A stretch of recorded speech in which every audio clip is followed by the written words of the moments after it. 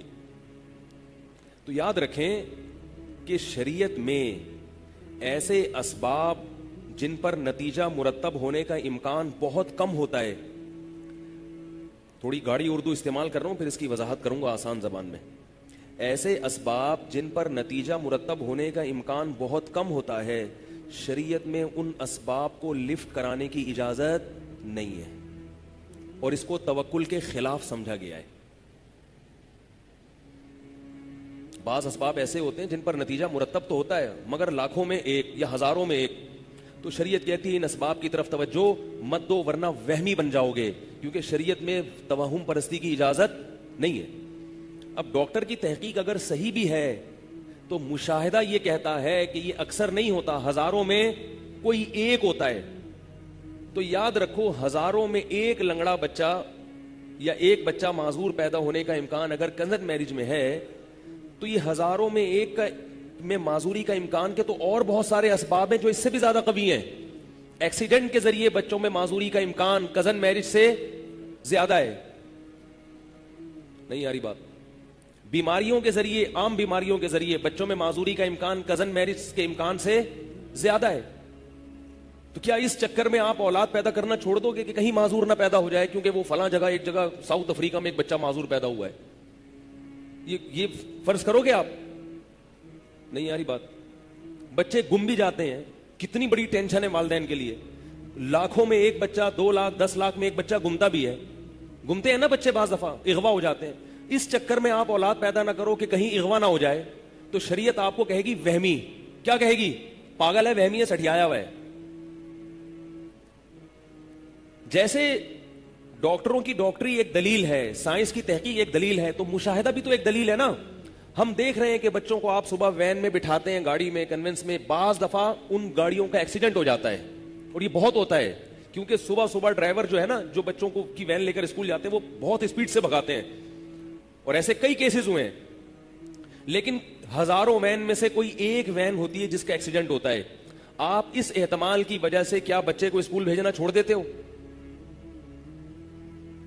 ظاہر ہے یہ رسک لینا پڑتا ہے بھائی، یہ تو ہوتا ہے. تو جتنا امکان بچے کے ایکسیڈنٹ ہونے کا ہے، اس سے بھی کم امکان کزن میرج کے نتیجے میں معذور بچہ پیدا ہونے کا ہے. ایک بات تو یہ. دوسرا، کزن میرج کے نتیجے میں اگر معذور بچہ بالفرض پیدا ہوا تو یہ بھی یقینی نہیں ہے کہ یہ کزن کی وجہ سے ہوا ہے یا ویسا ہی ہوا ہے. لیکن جو وہمی لوگ ہیں وہ اس کو کس کھاتے میں ڈال دیں گے؟ Cousin marriage.